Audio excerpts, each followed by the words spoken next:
Hi, I'm Mark Rush Jr., partner at Prodigy Search. As part of our Prodigy Search Presents interview series, we're speaking with a few members of our DEI Board of Advisors as they play a major role advocating for change within their organizations and also within the sports and entertainment industries as well. Our goal with this mini-series is to continue to educate and provide guidance to sports and entertainment leaders as our DEI board members share valuable insights and best practices. So with that in mind, I'd like to introduce Scott Rochelle. Scott, thanks so much for being here today. Thanks for having me.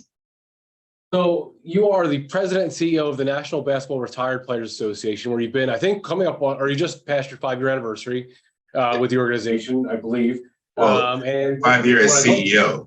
CEO, right? Yeah, as the elevated in your current. Been there a long time. Yeah, I was going to say your tenure otherwise has been, which we'll get into throughout the conversation, but as your current in your current leadership position since 2018. But I'd love to jump in. And so that's part of the story, right? And so I want to jump in right away with the story of transitioning from being an attorney, the athlete business advisement and contracts and representation to now your current tenure. Like, talk about the similarities and differences. That career path and then where we're at today. Yeah, so I started my sports career representing retired athletes in their off the field endeavors. We did a lot of football work, and so it was real estate planning, all those things. And what we learned very quickly was that when the player's done playing, the agent, business manager kind of fade away. There's no revenue coming in, and so they don't see the necessity of being front and center.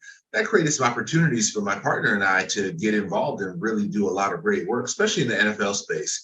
The NFL is special because players have so many different needs in their health and their finances. They don't have guaranteed contracts, and they're the walking wounded. The 100% injury rate that stays with you as you get older and your body breaks down. And so many times we found ourselves at NFLPA events and the golf outings, and just talking to players and just seeing the need for them to get more support.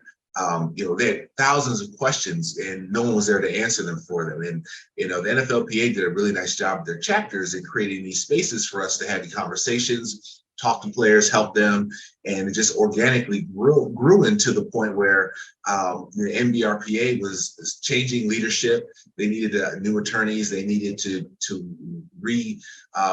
just kind of restart from the business perspective. And so I had the opportunity to get in very early and be outside legal counsel for the changing of the bylaws and different things there. And my background with the NFLPA and working with former players helped as I was assisting in the other process, because I knew that players who were out of the game had questions, they had needs, there are things that they wanted to do. They needed community. They just needed to have someone they trusted. And with that, I guess it was kind of a natural fit, because I've been doing it for a few years on the football side. And I stay away from basketball because it seems so competitive and cutthroat. But the way we were able to get the NBRPA into our firm and to work with them and help them, it just worked out well. And so 10 years later, again, as I was saying earlier, I'm still here. When you look at from an outsider who isn't as familiar, they're probably familiar with the league offices. They're probably familiar with the players associations. They're probably not as familiar with the retired players association. So tell the audience about the goals and objectives of the NBRPA. I mean, what's the organization trying to achieve? Essentially, we want to see a successful transition for players who are transitioning out of the game. We also want to continue to support players once they've transitioned, to make sure they know where home is. They know who they are, that they belong to the family. They're still part of the NBA family. And there are things that are still here in existence to support them, whether or not they want to be in coaching and broadcasting or something completely different. If they just want to see their former teammates and people a few times a year, we're doing that for them. So the locker room exists. It's still, even once you're done playing, so that you know where to be yourself, where to have commonality with the players. Because when the transition happens and players are no longer allowed in the locker room, they're no longer in front of the fans, they're not on TV, the questions become, who am I? I've been this person my entire life. I've played at this high level. Who am I? And, we can't always answer that direct question, but what we can do is make sure that there are others with that question, there are others who are figuring it out, and the community remains intact for you to figure those things out through programs, through communication, through all the different things that we're offering our players. Such a unique challenge, and you talked about it, right? That group could be a 25-year-old, could be a 45-year-old, or it could be a 75-year-old. I guess the audience and the population you serve is wide ranging. Is there a connection, indirectly or directly with retired WNBA players as well, or could you see that in the future as a relationship? Absolutely. No, we serve the WNBA. We have a group licensing agreement with the NBA, which makes them one of our largest partner and a very significant partner of ours. And so probably about eight to 10 years ago, we added the WNBA to our membership, and it's been a tremendous asset to us because we've learned from these women. We've learned their challenges in transitioning, what led them to distrust some of the transition issues and who's here to help. So we've been working very diligently to make sure that they understand that we're here to help, we're listening, we understand their issues are different than the men's issues at times, but we're implementing programs that really help us. At the Women's Final Four, we did a health screening program, and this program has been around for about 5 or 6 years, and it hasn't been specifically just for men. We've never done one that was just for the women, and it was amazing for us to do it because Women's Final Four in the WBCA conference is obviously the largest gathering of former players and coaches together. So to be able to do that in the hotel and to service 25 to 30 former players and coaches was really amazing. We didn't allow the men to come in. This was solely for women to get their screenings, to have a safe place, but also be educated with new programs and partners that are working to help in their health area. So a lot of the work that's being done right now is really focused on the women because they really respond well to the things we're putting in place. They're active, they're engaged. They've been a joy to work with, but we also know that with the WNBA being, just shy of 30 years now, they're younger. They need more. They need more foundational things, and that's what we're here to do. I was going to ask you about the biggest difference you see between the retired WNBA players and the NBA is that the foundational work. Or you said that hasn't been around since 75 years, 80 years with the NBA, but it's been around half or a third of that time. So it's foundational elements mainly. That's the big difference. There is, so we're the retired players group. Essentially, if we don't do it, no one else is going to do it. No other entity in basketball is going to focus solely on the former player. And so we take that very seriously. If we don't do it, no one else will. So we have to do it. We have to do it at a high level, have to do it well, because we have to not only establish trust, but keep the trust of our former players. Because once you lose that, there's nowhere else for them to go. And, it's really important for us to be seen as a group that can help, because when things really go wrong, we want to make sure that people know who to come to, or even if you're not in trouble, who to stay in touch with along the way to make sure you remain in the game, to make sure you remain aware of programs and opportunities. And again, who are you as a person, as a former player? All those questions can be more easily answered as a part of a community. I respect the fact that you said at the beginning of that answer that a lot of the work you've been doing with them dates back years, right? It's not like it's a recent trend, although that's a positive sign in our industry that the growth of women's sports, the rise of support and the support, true partnerships, right? It's not just a community element anymore. Oh, it looks good, a PR stunt, but your organization's been doing it for a while, so I appreciate and respect that. And that's a smooth transition because I think you guys have also been. This goes along with your background, so I want to talk about this. The NBRPA's HBCU Scholars Program. Can you talk about the HBCU Scholars Program, what you're trying to achieve there, what the success of that attached? Talk to me about that, because you have a personal history, and we'll get to that, but talk to me about the Scholars Program. In 2020, 2021, there was a lot of chatter, and there was an uptick in talking about how do we help certain communities, and the HBCU community is my community. I'm not only a graduate, but I'm the son of a graduate, and so I've always been very interested in seeing the growth of opportunities for those students because they're super talented. They've got so much going on for them. The difference can just be access, the opportunities, and sometimes just giving them the the door, open the door, give them the entryway into some of the things that we see from a more mainstream perspective. And so the program is developed not only to put some dollars in their pocket to provide a $10,000 scholarship, but to bring them into our sphere. So every year we do a cohort of 5 students. They each receive $10,000, but they're also our guests at NBA All-Star Weekend. They're doing the programming. They get all of access to our resources, our career services resources that we give our former players. They get them now. I'll tell you, they don't really need it because these students are so amazing.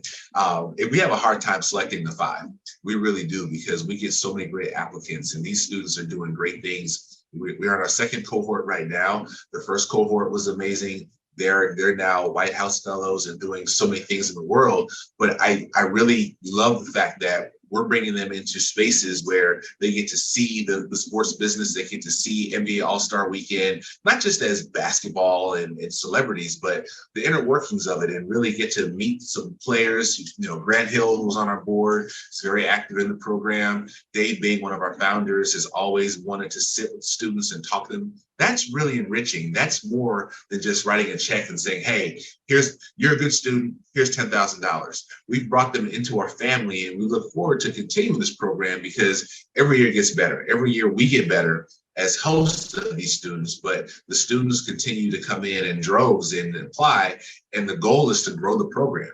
Why not have a cohort of 10 annually, right? So, it really is exciting. The students they're great people. We enjoy working with them. And so the sky's the limit for this one, for sure.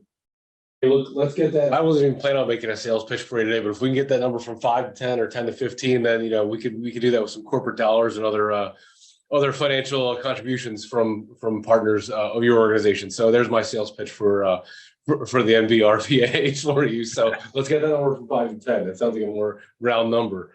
Let's stay. I want to go down the path though. You said something. You and your father, both are HBCU alumni. Talk about that. I mean, what did you learn from seeing him go to HBCU, and what were your positive experiences going to an HBCU? So for me, the HBCU, I grew up understanding what Black colleges were.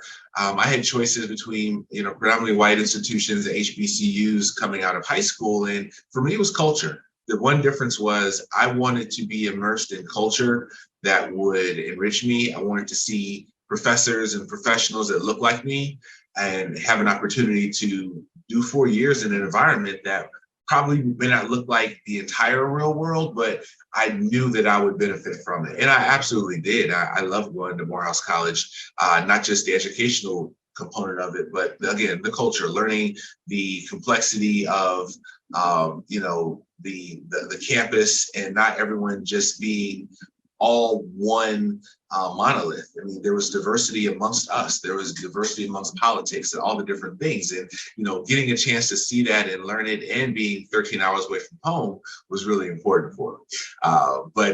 No, and just one correction. So my mother is actually the HBCU graduate. Okay.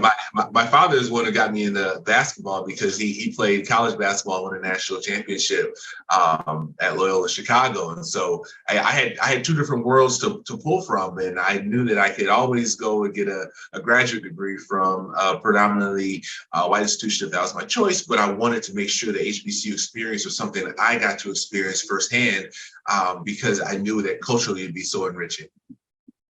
One of the things that you said earlier when you were talking about the scholars program, and I'm going to paraphrase, I didn't quote it directly, but where the sports industry can do better to partner with HBCUs, or the value in the partnership with the HBCUs. And you said something along the lines of access and opening doors, right? I mean, talk to me about because you have friends, you know this industry exceptionally well, ton of connections, your network is deep, the NFL, the NBA, way beyond that. Where can the sports industry improve when it comes to that interaction with the HBCUs?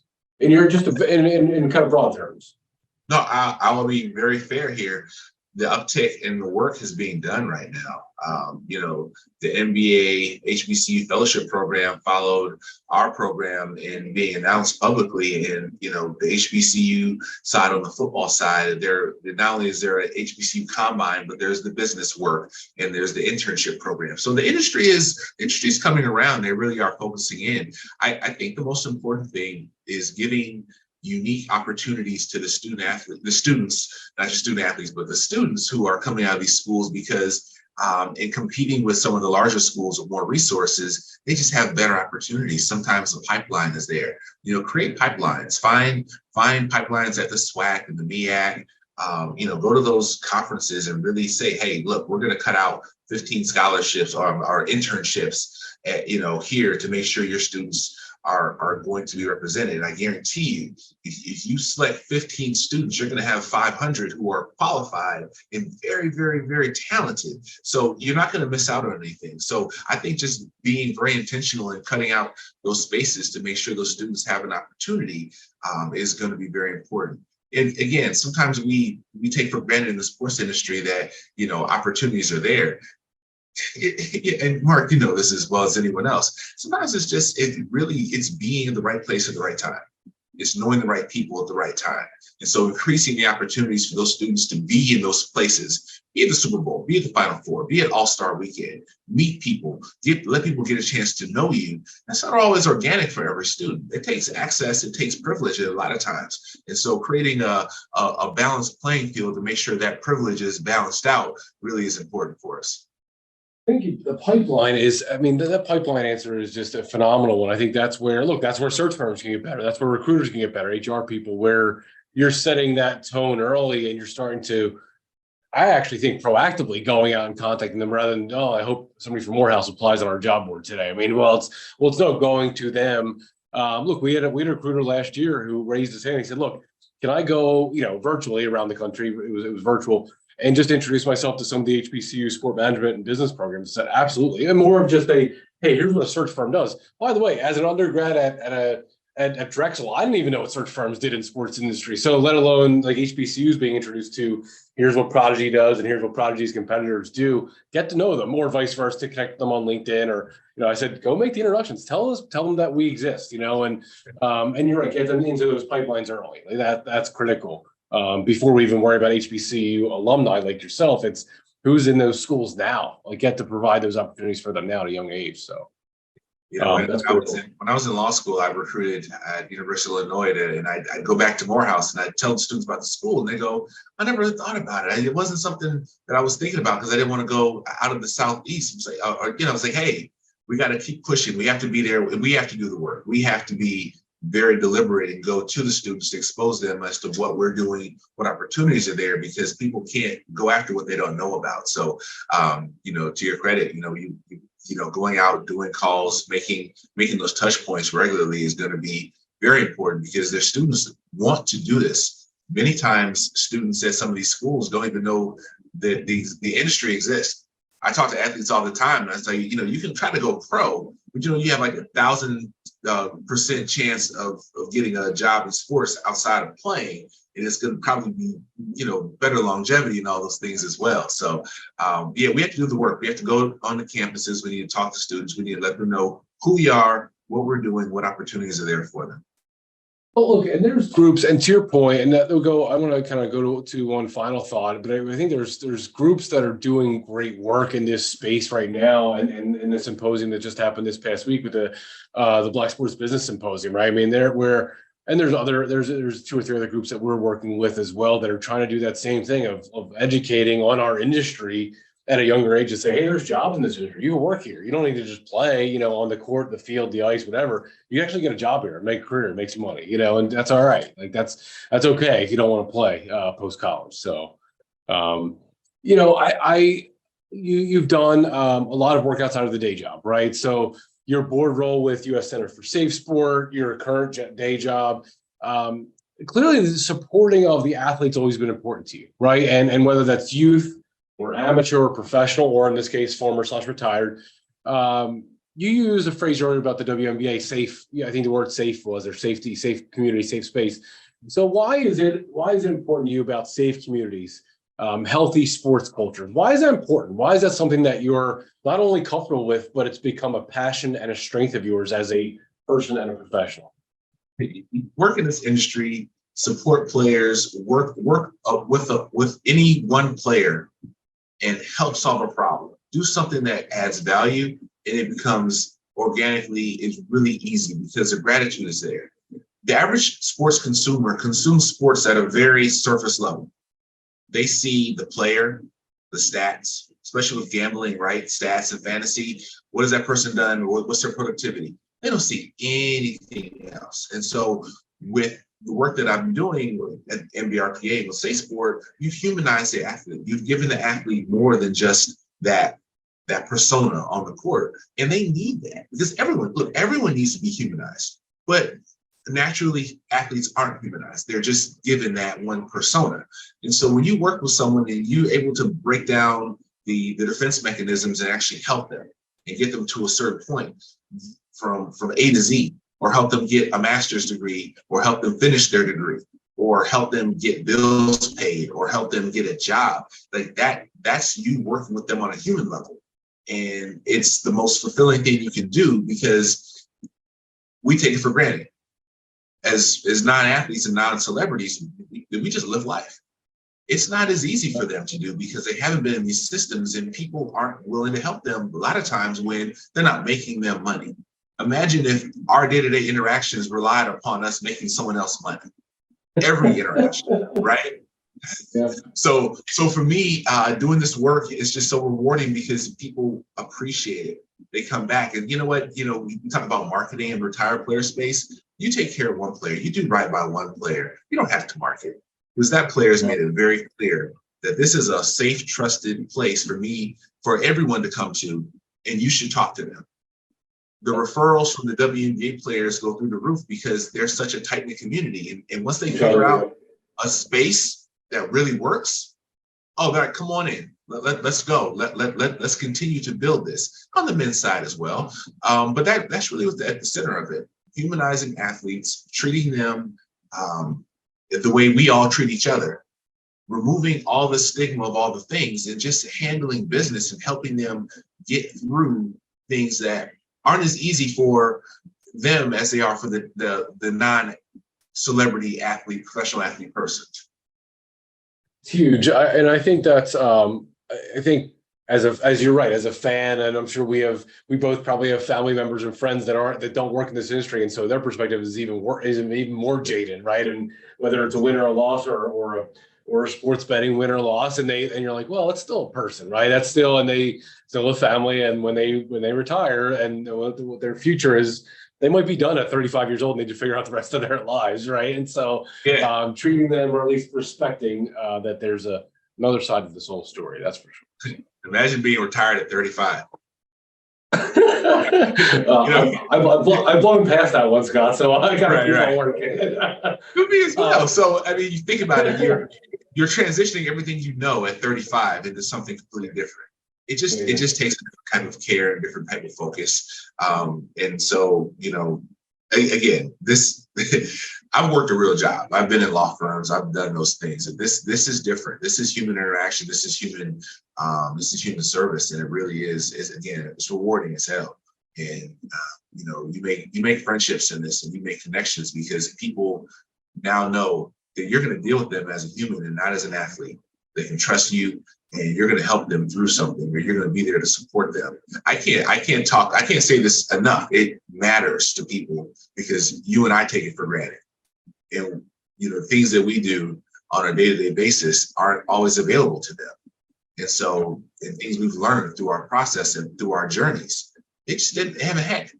And so for us to be here, to be operating at a high level right now and to see the results and to see players come back, we renew players. Our membership renews at over 95% annually. That's over 1,700 former players. Look, we're doing something right. And it's good to see that. But, it also fuels us to go out and do more to make sure that we're doing this the right way. Well, look, I appreciate, and I know our industry appreciates everything you do on the side, on the board you sit on, in your current role. Obviously, I do want people to kind of invest the time and energy to learn more about the organization. It's still probably one of the best URLs out there, legendsofbasketball.com. So give it a look. If you're a social media guy, Scott's on there and so is the organization. But legendsofbasketball.com is where you can find more information about the National Basketball Retired Players Association. But Scott, thank you so much for your time today. Wonderful chatting about a number of different topics, HBCUs, to your job, your career, your past life as an attorney, and everything you've done for the organization as CEO over the last 5 years, but even longer than that, throughout a longer tenure with the organization. So thank you so much for your time today. Continued success. Thanks, Mark.